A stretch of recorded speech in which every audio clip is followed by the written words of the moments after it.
Hi, Janet Fritz here for Galaxy Girl Creations. Welcome to my channel. Welcome to another day of Follow a Sketch February, which I'm doing with Sandy over at State Goddess. And this is the sketch for today by Anna Castro. And then I'm also playing along with Off the Board with Pineapple Papers, which is Crystal over at Pineapple Papers. And this is my Pinterest pin that I am pulling inspiration from, just using the colors there. I actually am doing a photo of myself on our cruise to Alaska last summer, trying out a new cocktail. Um, it turned out it was not the cocktail that I wanted, but I liked the picture and I actually included the recipe for the cocktail. It has something in it which I can't remember the name of, but it has an almondy flavor, and I like almonds, but I don't like almondy flavored things. So yeah, weird, I know. Um, but uh, that's what I'm documenting today. So I have pulled out some acrylic paints in a variety of colors. I will try to remember the name of them and link them down below, but they've been in my stash for a long time, so they may not even be available. Um, I've pulled out a yellow, a beigey tan kind of color, and I have pulled out a blue that's a bit more muted than the turquoise that is on the sketch or on the inspiration piece, but I really like it, and I'm going to be pulling out a couple of other turquoise items to bring in more of the turquoise color. And I'm just applying all of it with a brayer, really simply. Um, this has kind of become one of my favorite ways to apply mixed media lately. I've done it a few times now, and I really like the outcome and the randomness of it. And the acrylic paint dries really fast. It also doesn't warp my paper, so that's kind of cool. I do like that fact. Um, so I encourage you to try and give it a go if it's something that you have not tried before, and see if you like it. And then I did pull out this punch that's 1 3/4 inch punch, and I am using the front uh, packaging piece from 49 and Market's Crafty Garden to punch some little half circles there so I can follow along with the sketch. And this sketch I kept pretty true to what is presented on the sketch. Normally I just use it as a jumping off point and start with looking at the sketch and then I kind of go and do my own thing once I get started. But this one I kind of stayed really true to it because it's a very unique sketch, and I just really liked it and wanted to go ahead and give it a shot. So don't be surprised if you see other videos and my end result is not exactly what the sketch looks like. It's not uncommon for me. I am inking everything up with a little black soot distress ink. I did go back and forth on which side to put the photo on versus the recipe, mostly because um, I didn't want to cover up all of those little half circles that I just cut out. So I kind of went back and forth on where the placement would be, because I also didn't want to cover up the photo, and I also didn't want to cover up much of the recipe. So yeah, it was kind of like back and forth in my mind on what to do about that. I am going to go ahead and use a little liquid glue to adhere these little half circles to my strip of paper here. That is a branding strip from 49 to Market, and it just so happens that it really goes matches the sketch almost perfectly with the diagonal stripe that it's got going on there.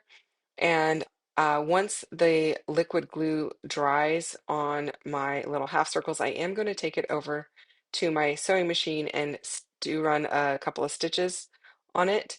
And I have finally got my sewing machine set up so I can film a little bit of that.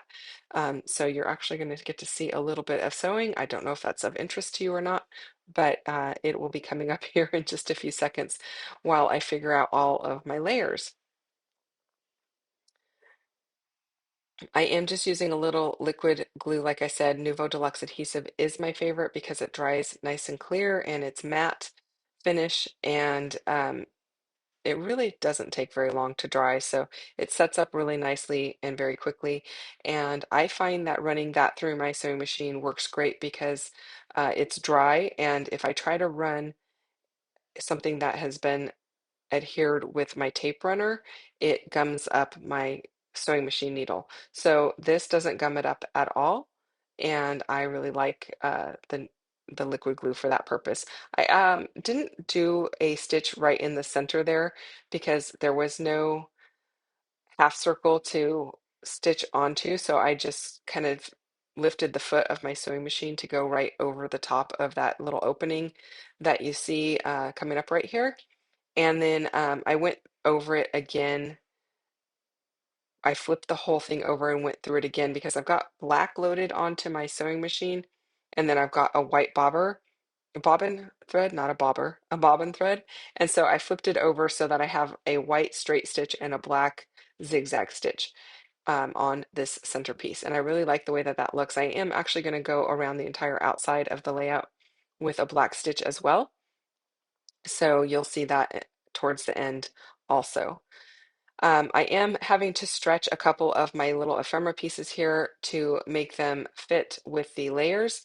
And then these acetate pieces were in the Crafty Garden kit as well. And I'm trying to figure out if I want to use those or if I want to use rub-ons or pull out some more mixed media. I do end up using these acetate pieces and I really like the way that they end up looking, but I am going to end up cutting the hidden portion of the acetate out because I thought I would try to use the hidden part of the turquoise acetate to run through my sidekick with some alpha dyes so that I would have some acetate letters, and it just did not work. The dyes would not cut the acetate from 49 and Market. It's just that thick, I guess, or the dyes just aren't that great. I don't know. They're scrapbook.com brand dyes, um, so they should be just fine. But yeah, they would not cut that acetate. Just yeah, I ran them through like 3 times. It was just not having it. So I end up going with vellum. You're going to see that coming up a little later, but I wanted to explain my process of gutting the back of those acetate pieces and trying to use them somewhere else. So I'm just using a liquid glue to kind of hold everything in place before I stick the entire assembly down onto my background because that way I will be able to make sure that everything is kind of centered and well balanced. I felt like if I tried to glue it down ahead of time that I might be off center or something. So that's how my train of thought worked.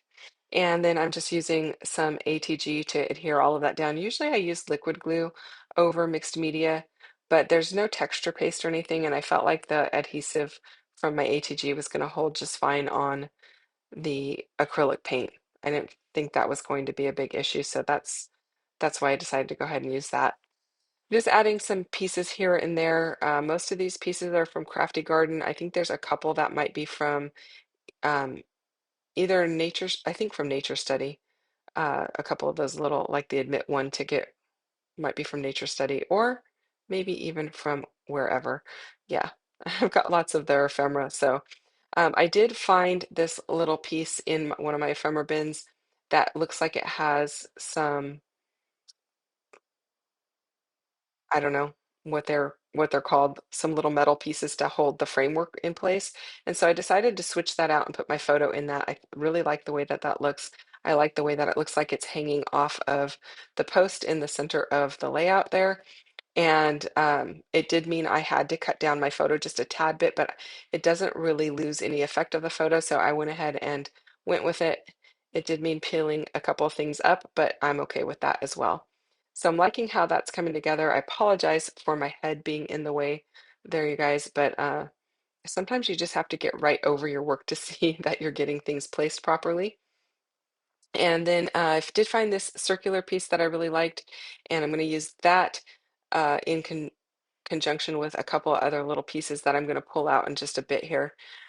This is some foam that I have added to the back of this vellum that is kind of turquoise in color.